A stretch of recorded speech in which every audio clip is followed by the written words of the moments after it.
From real gang members discovered in limousines to tragic real-life endings that mirrored the film, Cooley High harbors shocking secrets that blur the line between fiction and reality, including a leading man who was actually 28 playing a teenager, and connections to TV shows that will blow your mind. Fact 1. Real gang members cast from Limo. When director Michael Schultz needed authentic street characters for Cooley High, he wasn't interested in hiring clean-cut actors from Hollywood casting calls. Instead, he took an approach that sounds more like something out of a movie itself than real life. Schultz was sitting in a car with a young black couple who owned a drugstore near Chicago's Cabrini Green housing project, complaining about how the casting directors kept sending him what he called squeaky clean black kids who were more the commercial type. He needed real toughness for the roles of Stone and Robert, the two gang members who would ultimately drive the film's tragic conclusion. That's when fate intervened in the most dramatic way possible. The couple he was talking to looked out the car's windshield and spotted exactly what Schultz was looking for. "Oh, you mean you're looking for those two guys across the street?" they asked, pointing to Norman Gibson and Sherman Smith walking down the sidewalk. These weren't actors or wannabes, they were actual members of Chicago's Cobra Stones gang, known throughout the neighborhood as legitimate tough guys. What happened next sounds like something straight out of a Hollywood legend. Schultz rolled up on them in a white stretch limousine, which must have been quite a sight in 1974 Cabrini Green. The police had actually recommended Gibson and Smith to the production team as two of the toughest gang members in the area. When Schultz approached them through the limo window, he asked if they could read scripts. One of them admitted he couldn't read, but Schultz didn't care. He invited them to his hotel anyway, handed them scripts, and asked them to audition for parts where they would essentially be playing themselves, neighborhood gang members whose actions would set the film's tragic events in motion. Fact 2. Tragic real life murder. The line between fiction and reality became tragically blurred for Norman Gibson, the real gang member who played Robert in Cooley High. Just 1 year and 3 months after the film hit theaters, Gibson was gunned down in his own Chicago neighborhood, under circumstances that eerily echoed the violence depicted in the movie he had helped bring to life. Gibson's death occurred during a dice game in 1976, when he was reportedly robbed by other stick-up men in the same streets where he had grown up and where the film had been shot. The timing and nature of his murder created an unsettling parallel to the film's storyline, where his character Robert becomes entangled in criminal activities that ultimately lead to deadly consequences for the main characters. What made the situation even more haunting was that during filming, those close to the production had sensed this kind of tragedy might be inevitable. Gloria Schultz, the film's casting director, later reflected on the atmosphere during production, noting that when they were working with kids like Norman, you just felt that kids like Norman had to get out of the neighborhood or they would probably someday be killed. She observed that there didn't seem to be an easy exit from the community for young men like Gibson to seek a better life. The harsh reality was that despite appearing in a successful Hollywood film, Gibson remained trapped in the same dangerous environment that had originally led to his casting. His death hit his longtime friend Sherman Smith particularly hard, since the two had grown up together in the projects and had been discovered for the film on the same day. Cast members described Gibson as personable and gentle during filming, which made his violent end all the more tragic. The incident served as a stark reminder of how the authentic street life that made Cooley High so powerful came with very real and deadly consequences. Fact 3. Prison to theater redemption. Sherman Smith, who played the gang member Stone in Cooley High, experienced a dramatic fall and rise that could have been a movie script itself. After his brief taste of Hollywood success, Smith's life took a dark turn when he was convicted of armed robbery and sentenced to 8 years in prison. His story seemed destined to end tragically, especially after losing his best friend Norman Gibson to street violence. But an unexpected lifeline came from someone who remembered him from the film. Jackie Taylor, who had played Johnny May, Cochise's girlfriend in Cooley High, had gone on to establish herself as a major force in Chicago theater. In 1976, just a year after the film's release, she founded the Black Ensemble Theater, which became one of the most important cultural institutions on Chicago's South Side. When Smith was released from prison after serving his full sentence, Taylor reached out to him with an offer that would change the trajectory of his life completely. The phone call that turned everything around was simple but powerful. Taylor called Smith and asked what he was doing with his life. When he answered nothing, she told him to come down to the Black Ensemble Theater because she had something for him. That something turned out to be a job as a janitor, which might not sound glamorous, but it represented far more than just cleaning floors and emptying trash cans. Working at the theater gave Smith a chance to be around the arts again, and to slowly rebuild his connection to the creative world that had briefly touched his life during the filming of Cooley High. Taylor's intervention provided him with steady work, a supportive environment, and most importantly, a second chance to redirect his life away from the criminal path that had cost him 8 years behind bars. Fact 4. 2. 8-year-old playing teenager. One of the most surprising casting decisions in Cooley High involved Glynn Turman, who was actually 28 years old when he portrayed high school senior Leroy Preach Jackson, making him a full decade older than the 17 or 18-year-old character he was supposed to be playing. This age gap was particularly striking considering that Cooley High was meant to be an authentic portrayal of teenage life in 1960s Chicago, yet its lead actor was closer to 30 than 20. Turman's casting wasn't unusual for Hollywood at the time, where older actors frequently played younger characters, but it becomes more interesting when you consider his extensive experience compared to most of his co-stars. By 1974, when filming began, Turman was already a seasoned professional who had been acting since childhood, starting with his Broadway debut in A Raisin in the Sun at age 12, alongside Sidney Poitier and Ruby Dee. He had also appeared in numerous television shows, including a recurring role on the soap opera Peyton Place, where he played Lou Miles for 37 episodes. While Turman's age might seem like a stretch for playing a high school student, his youthful appearance and natural charisma made the performance completely believable. His co-star Lawrence Hilton Jacobs, who played Cochise, was closer to the actual age at 22, but even he was several years older than a typical high school senior. The age discrepancy didn't hurt the film's authenticity because Turman brought such genuine energy and talent to the role of Preach, the aspiring writer with dreams of making it in Hollywood. This casting choice actually worked in the film's favor, since Turman's professional experience helped anchor the movie's emotional moments and gave weight to Preach's character development throughout the story. Fact 5. Aretha Franklin marriage connection. Just 3 years after Cooley High made Glynn Turman a household name, he entered into one of the most high-profile marriages in entertainment history when he wed Aretha Franklin on April 11, 1978. The union between the actor who had played the aspiring writer Preach and the undisputed Queen of Soul created a fascinating connection between the world of black cinema and the music industry's biggest stars.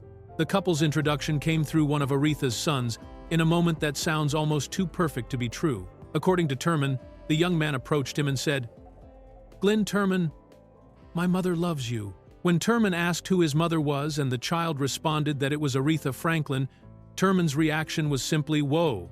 This chance encounter backstage at the Dorothy Chandler Pavilion during a Ben Vereen performance led to a romance that would make headlines across the country. Their wedding took place at Aretha's father's church, creating a union that brought together two major figures from different corners of the entertainment world. By marrying Turman, Aretha also became stepmother to his 3 children from a previous marriage. While Turman found himself connected to one of the most powerful voices in American music history. The marriage lasted 6 years before they divorced in 1984, with the separation reportedly caused by the challenges of maintaining a long-distance relationship due to their demanding careers. Despite their divorce, the two remained close friends until Aretha's death in 2017. During her final illness, Turman visited her at her bedside, demonstrating that their connection had evolved into a lasting friendship that survived well beyond their romantic relationship and continued for more than 3 decades after their marriage ended. Fact 6. What's happening? Drastic transformation. The journey from Cooley High to the television sitcom What's Happening represents one of the most dramatic transformations in entertainment history, where a serious coming-of-age drama was completely reimagined as a lighthearted family comedy. ABC originally planned to adapt Cooley High directly for television, maintaining the film's authentic portrayal of urban teenage life with all its complexities and serious themes. But when the original pilot was completed and tested with audiences, network executives made a stunning decision. Fred Silverman, who was the head of ABC at the time, felt that the pilot was simply too dramatic for television audiences and didn't match what the network wanted for their programming lineup. The pilot had stayed true to the spirit of Cooley High, capturing the same realistic tone and serious subject matter that made the film so powerful, But ABC executives believed this approach wouldn't work for a weekly television series that needed to appeal to a broad family audience. Rather than scrapping the project entirely, the network made the radical decision to completely retool the show, hiring new writers and making massive changes to transform it into something entirely different. They switched from single-camera filming to the traditional three-camera sitcom format, created new characters that bore little resemblance to those in the original film, and most importantly, changed the entire tone from dramatic to comedic. The only element that survived this complete overhaul was actor Ernest Thomas, who had appeared in the original pilot and was retained for the new version. The end result was What's Happening?, which aired from 1976 to 1979 and became a beloved sitcom, but it shared virtually nothing with Cooley High, except for the credit line that still claimed it was based on the original film. Fact 7. Robert Townsend's one-line debut. Among the local Chicago residents cast in Cooley High was a young man named Robert Townsend, who made his very first film appearance with just one line of dialogue as a basketball player in the gym class scene. At the time, Townsend was simply another aspiring actor from the Cabrini Green area who caught the attention of casting director Gloria Schultz during the film's open auditions for local talent, but his brief appearance in the movie would mark the beginning of what became one of the most successful careers to emerge from the Cooley High cast. Townsend's audition impressed the casting team not because of any extensive acting experience, but because of his natural energy and personality that fit perfectly with what the filmmakers were looking for in their authentic portrayal of Chicago street life. Gloria Schultz later recalled that Townsend was a lively personality who had exactly the right energy they needed, which led to his casting in the minor role that required him to deliver just a single line during the basketball sequence. What makes this small debut so remarkable is how far Townsend would eventually go in the entertainment industry. After his one-line appearance in Cooley High, he went on to become a major force in Hollywood, writing, directing, producing, and starring in the highly regarded industry satire Hollywood Shuffle in 1987. That film, which he created on a shoestring budget of just $100,000, became a critical and commercial success that established him as an important voice in black cinema. Townsend continued his successful career by directing other acclaimed films including The Five Heartbeats in 1991, and he has often spoken about how Cooley High served as an inspiration for his own work in changing the landscape of how black stories were told on screen. Fact 8. Gorilla's Perfect Revenge. One of the most memorable and perfectly timed comedic moments in Cooley High occurs during the Lincoln Park Zoo scene, where the character Pooter delivers what might be the most ironic line in the entire film. As the group of friends stands in front of the gorilla enclosure after cutting school for their impromptu zoo adventure, Pooter takes on the role of the wise friend, cautioning his buddies about their behavior around the large primate behind the glass. The scene builds up beautifully as the other characters start making faces and gestures at the gorilla, clearly trying to provoke some kind of reaction from the animal for their own amusement. Pooter, played by Corin Rogers, watches his friend's antics and decides to offer some sage advice about respecting wildlife and treating animals with kindness. He turns to his friends and delivers his warning with complete sincerity, telling them, "You be nice to him, and he'll be nice to you." The timing of what happens next could not have been more perfect if it had been scripted by a comedy genius. The moment Pooter finishes delivering his heartfelt advice about mutual respect between humans and animals, the gorilla immediately proves him wrong in the most humiliating way possible. Without any warning or hesitation, the gorilla hurls a handful of its own feces directly at Pooter, hitting him square in the chest with perfect accuracy. The scene captures everything that makes Cooley High special: the mix of genuine friendship, unexpected humor, and the way life has a tendency to humble people right when they think they have everything figured out. The gorilla's perfectly timed response turns Pooter's moment of wisdom into one of the film's funniest sequences, and the incident becomes a running joke among the friends for the rest of their zoo visit. Fact 9. Massive anachronism errors. Despite being carefully set in 1964 Chicago, Cooley High contains some of the most glaring anachronism errors in film history, with the movie's opening montage showcasing a skyline that wouldn't exist for another decade. The film's establishing shots feature several of Chicago's most iconic skyscrapers that were built years after the story supposedly takes place, creating a time travel effect that sharp-eyed viewers have been spotting for decades. The most obvious error involves the famous Sears Tower, which prominently appears in the film's opening sequence, even though it wasn't completed until 1974. The same year, Cooley High was actually being filmed. The John Hancock Building, another unmistakable part of Chicago's skyline that appears in the movie, wasn't finished until 1969, making it 5 years too modern for the film's timeline. These weren't subtle background details that only architecture experts would notice. These were massive, world-famous buildings that dominated Chicago's skyline and were impossible to miss. The anachronism problems extend beyond just these two famous towers. The opening montage also shows Lake Point Tower, which was completed in 1968, First National Plaza from 1969, the CNA Center from 1972, the Standard Oil Building from 1973, the IBM Building from 1973, and even Harbor Point, which wasn't finished until 1975, a full year after the movie was shot. The reason for these errors is simple but understandable. The filmmakers shot their establishing shots from the Chicago. They knew in 1974, without considering that audiences might notice, the skyline looked nothing like it would have 10 years earlier. The dramatic growth of Chicago's downtown area during the 1960s and early 70s meant that the city's appearance had changed dramatically between the story's setting and the filming date. Fact 10. Wrong police car chase. The high-speed police chase scene in Cooley High features a detail that car enthusiasts and law enforcement history buffs have been pointing out for years: the Chicago Police Department vehicle pursuing Preach and his friends, completely wrong for the time period. The chase sequence shows officers driving a 1965 Plymouth Belvedere 2, which creates a significant historical accuracy problem since the film is supposed to take place in late 1964.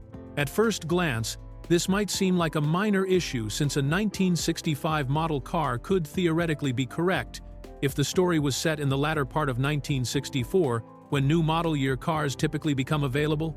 However, the real problem goes much deeper than just the model year of the vehicle. The Chicago Police Department had actually stopped using Plymouth Belvedere models entirely after the 1964 model year, making any Belvedere completely inappropriate for the scene regardless of when in 1964 the story was supposed to take place. The historical record shows that Chicago police made a significant fleet change in 1965, switching from the mid-size Plymouth Belvedere series to the full-size Plymouth Fury 1 models for their patrol cars. This change was part of a broader trend among police departments across the country, who were moving toward larger, more powerful vehicles that could better handle the demands of police work, including high-speed pursuits, exactly like the one depicted in the movie. The irony is that the filmmakers actually had access to the correct information since they were filming in Chicago and could have easily consulted with the police department about what vehicles would have been used during the time period. Instead, they apparently used whatever police car was available during the 1974 filming, creating an anachronism that stands out to anyone familiar with police vehicle history. Fact 11. Boys the Second. Men Album Tribute.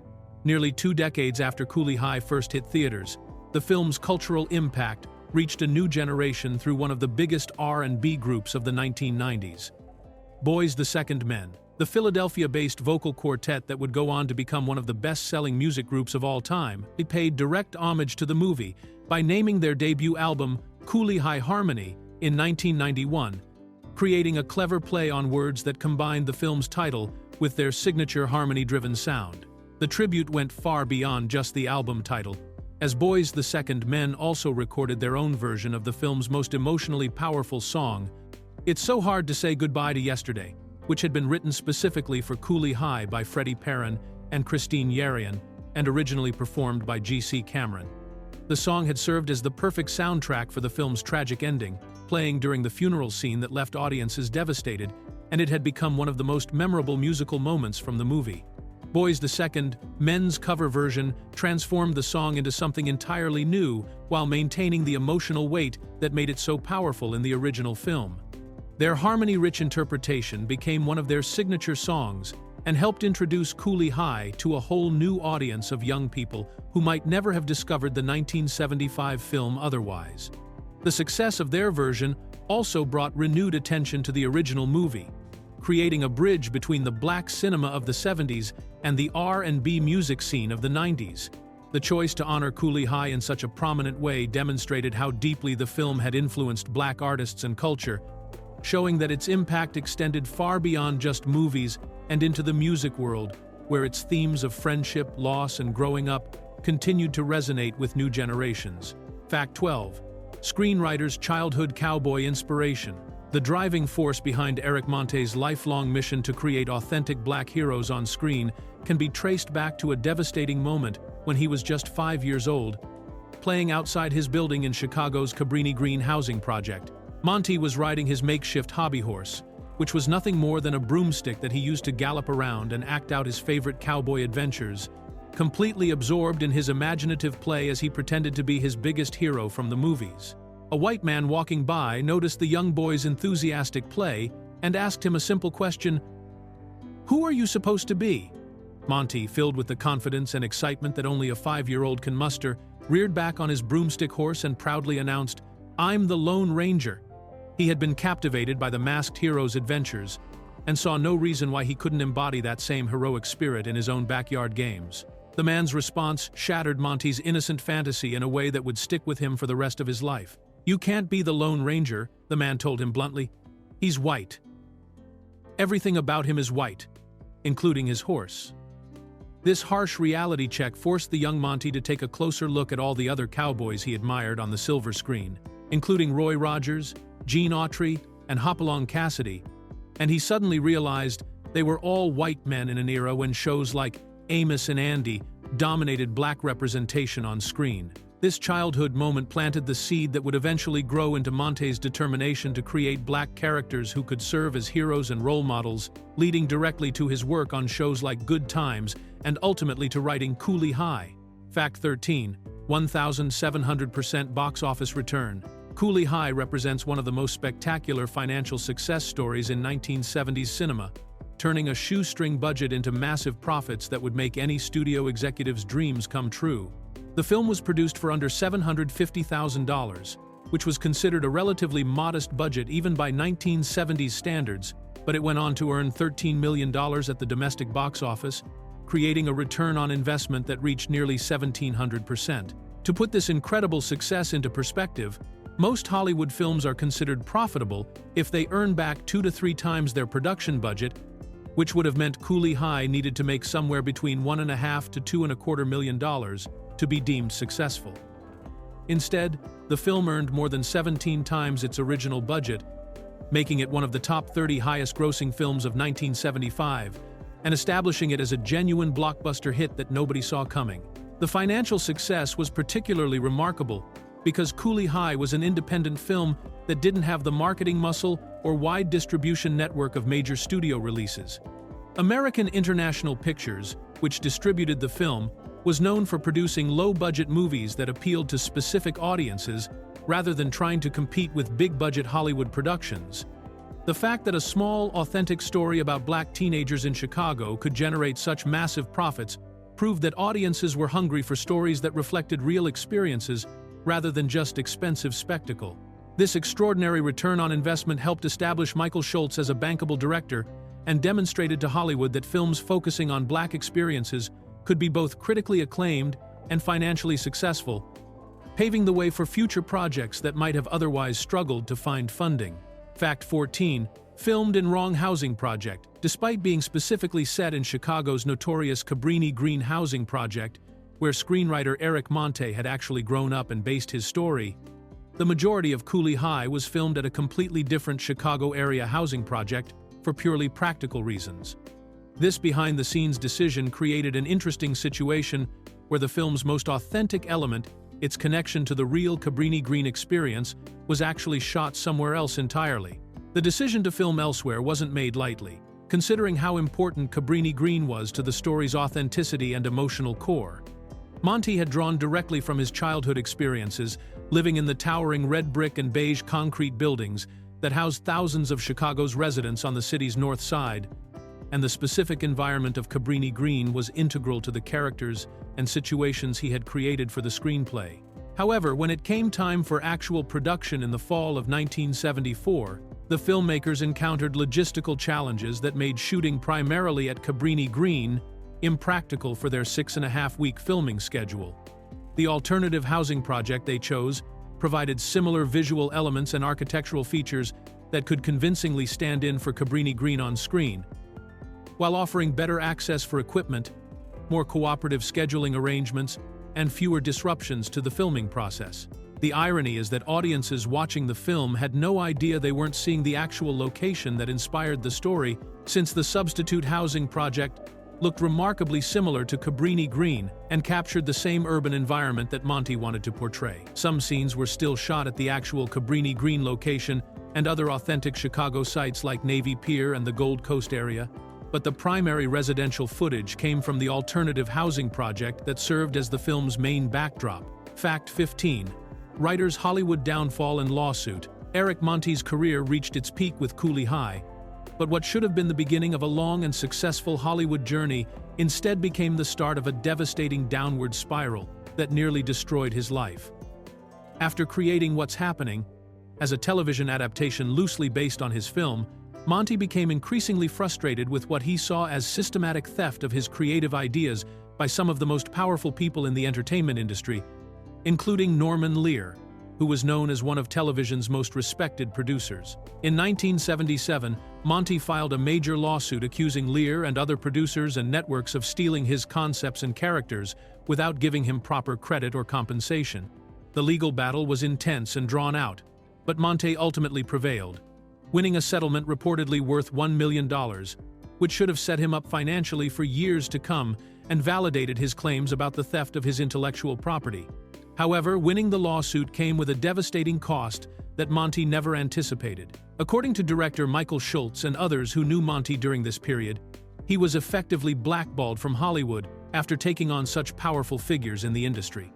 The message sent to other producers and networks was clear: Monte was someone who would fight back legally, making him a risky person to work with regardless of his talent or track record. Unable to find work in the industry he had helped shape, Monte made some poor financial decisions, including investing much of his settlement money in an ill-fated theater production that failed spectacularly. The combination of professional isolation and financial stress led him into a dark period where he became addicted to crack cocaine and eventually ended up homeless, a tragic fall for someone who had created some of television's most beloved characters and groundbreaking content.